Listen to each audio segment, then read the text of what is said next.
jamais combato algo que existe. Tenho uma linha de vida na vida do Cristo. Tiro de tudo o que mais me convém. Do livro Mantras de Vida, de Loester. Livro dos Espíritos, o capítulo da emancipação da alma, falando sobre sonambulismo. Questão 426. O chamado sonambulismo magnético tem alguma relação com o sonambulismo natural? É a mesma coisa, com a única diferença de ser provocado. Em Obras Póstumas, estamos no capítulo da causa e natureza da clarividência sonambúlica. Voltemos à teoria da lucidez.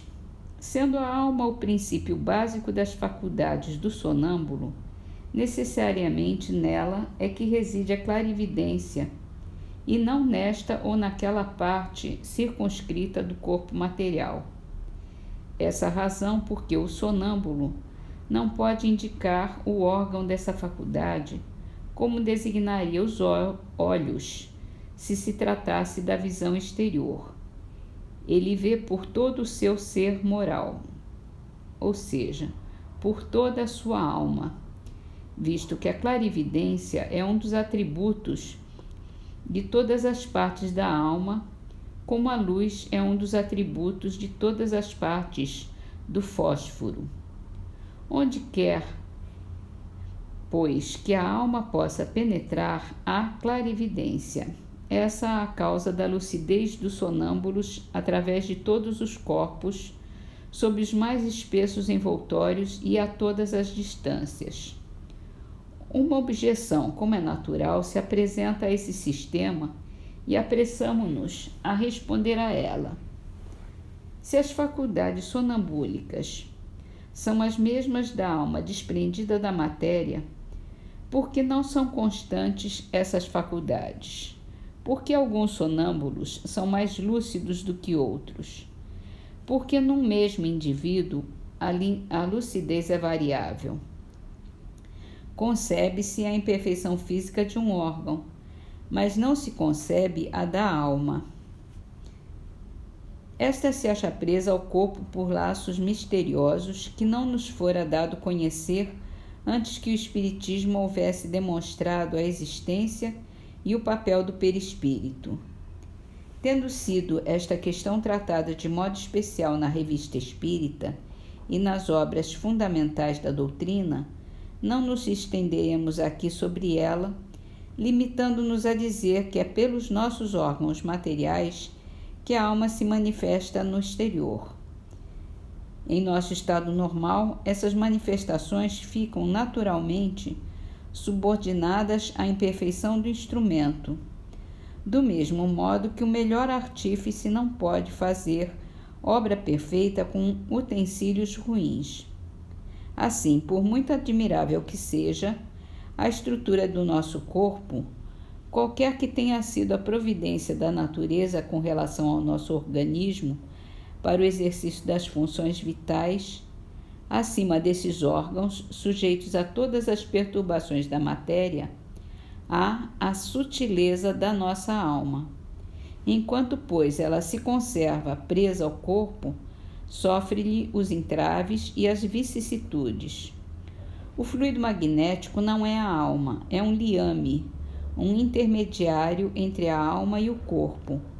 Atuando mais ou menos sobre a matéria, é que ele torna mais ou menos livre a alma, donde a diversidade das faculdades sonambúlicas. O sonâmbulo é o homem despojado apenas de uma parte das suas vestiduras e cujos movimentos são embaraçados pelo que lhe resta dessas vestiduras. Somente quando tem alijado de si os últimos restos da ganga terrena, como a borboleta que abandona a sua crisálida, encontra-se a alma na plenitude de si mesma e goza de liberdade completa no uso de suas faculdades. Se houvesse um magnetizador bastante poderoso para dar liberdade absoluta à alma, romper-se-ia o liame terrestre e a morte imediata se seguiria. O sonambulismo, portanto, fez que puséssemos o pé na vida futura. Ergueu uma ponta do véu sob o qual se ocultam as verdades que o Espiritismo nos faz hoje entrever.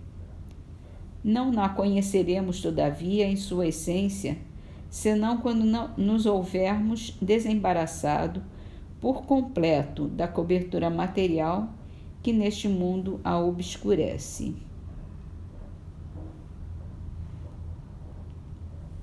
Parnaso de Além-Túmulo, a poesia de Antônio Nobre. Chama-se A Mocidade. Cantai, cantai, ó mocidade, moira encantada que ri nos prados verdes. Cantai o amor que é luz que se entesoura, vibrai na luz da vida em que viverdes. Glorificai ditosa o sol que doira, o riso que espalhais sem compreenderdes. Expandi-vos na primavera loira, nos poemas de luar que conceberdes. Ide cantando mocidade ardente, alvorada em abril do sol nascente, clareando por vir almo e risonho. Marchai sorrindo, doce juventude, na exaltação do amor e da saúde, ébria de aroma e luz, ébria de sonho.